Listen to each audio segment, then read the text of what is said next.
반갑습니다. 시방 한자와 놀아볼 시간입니다. 오늘은 긴 지우에 대해 자세히 알아보도록 하겠습니다. 희노애락, 기쁘고 화나고 사랑하고 즐겁고를 나타내는 이 단어는 사람이 세상을 살아가면서 느끼는 가장 기본적인 감정을 나타낸 글입니다. 하지만 여기서는 빠졌지만 우리 인생에서 어쩌면 가장 많은 부분을 차지하는 것은 아마 근심할 우가 아닐까 합니다. 돈이 많으면 많은 대로, 없으면 없는 대로, 권력이 많으면 잃지 않을까 전전긍긍하고, 없으면 누군가에게 질밟히지 않을까 노심초사하며 살아갑니다. 어쩌면 우리가 가장 많은 걱정을 안고도 매일을 살아갈 수 있는 건 아마도 익숙해져서 무감각해졌기 때문이 아닐까 합니다. 병에 대한 걱정이나 생명에 대한 걱정, 혹은 자식에 대한 걱정, 성적 또는 취직에 대한 걱정 등등 삶 자체가 걱정인 현실 속에서 걱정은 그냥 품고 살아가야 할 존재일 건데 같이 살아갈 수 있는 지혜가 필요하지 않을까 생각합니다. 세상에는 크고 심각한 걱정도 많은데 쓸데없는 일 또는 쓸데없는 걱정이란 뜻의 기우는 우리 일상 속에서 많이 쓰는 단어 중 하나입니다. 오늘은 이 기우란 단어의 유래와 쓰임에 대해 알아보는 시간을 가져볼까 합니다. 나무 이름 기, 사람 인, 갈지, 근심할 우로 이루어진 이 단어의 뜻은 기나라 사람의 근심, 쓸데없는 걱정을 이루는 말입니다. 기원전 4세기 중국 전국시대의 도가사상가인 열자의 서술과 후인들이 보완했다고 알려진 책이 있습니다.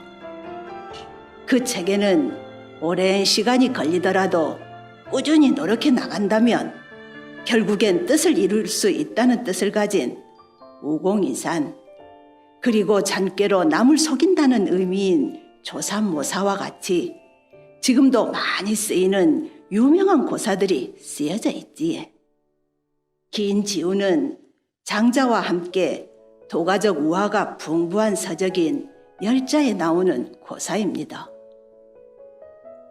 이 고사의 유래를 알아보면 옛날 중국 기나라에 하늘이 무너지면 어디로 피할 것인가를 걱정하여 침식을 전폐하며 걱정이 휩싸인 사람이 있었는데 이 소리를 들은 어떤 사람이 이를 딱하게 여겨 그 사람에게 가서 말하기를 하늘은 기운이 가득 차서 이루어진 것이니 어찌 무너져서 떨어지리요? 라고 말했습니다. 그러자 이 사람은 하늘이 과연 기운이 쌓여 이루어졌다면 그럼 해와 달과 별은 마땅히 떨어지지 않겠습니까? 라며 반문을 하였습니다. 이 말을 들은 그 사람은 해와 달과 별도 또한 기운이 쌓여 있는 가운데 빛이 있는 것이라 비록 떨어지더라도 또한 능히 맞아서 상하는 바가 없을 것입니다. 라고 말해 주었습니다. 걱정이 가득한 사람은 이 말을 듣고 다시 묻기를 땅은 무너지지 않겠습니까?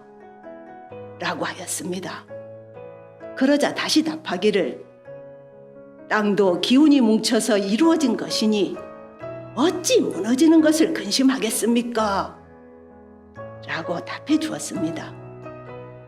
이 말을 들은 사람은 근심을 풀고서 크게 기뻐하였고 일깨워준 사람도 걱정을 풀고서 크게 기뻐하였다고 나와 있습니다.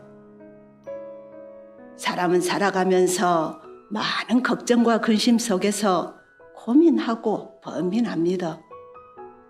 하지만 돌아보면 아무리 큰 고민, 걱정도 작은 것이 되고 심지어 추억으로 미화시킬 수 있는 것이 대부분입니다.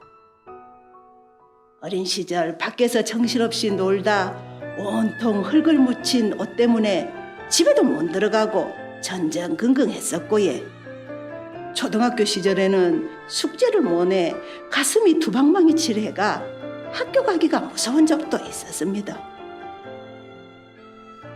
고등학교 시절은 대학 진학 문제로 여러 번 선택을 해야 했고에 대학 때는 취업 문제로 다음은 금전 문제로 또 이성 문제로 항상 걱정과 고민의 늪 속에서 허우적거리며 평생을 살아가고 있습니다.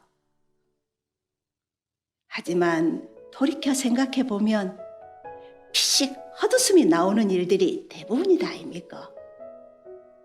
이렇게 당시에는 목숨을 걸 정도로 큰일이었던 것이 막상 지나고 나면 별일 아닌 일이 대부분인 것처럼 걱정은 열병처럼 그저 견뎌야 할 과정이고 성장통이었음을 나이가 들어서야 알게 되는 진실이 아닐까 합니다. 결코 길지 않은 인생에서 하늘이 무너질까 걱정이 되고 땅이 꺼질까 걱정을 하는 부질없는 일에 소중한 시간을 허비하는 삶이 되지 않기를 바라는 마음에서 오늘 긴 기후에 대해 알아보았습니다. 걱정에 대해 다시 한번 생각해보는 시간이 되었으면 합니다. 티벳 속담에 걱정을 해서 걱정이 없어지면 걱정이 없겠네 란 말이 있습니다. 맞는 말이지에. 이상 김지영이었습니다.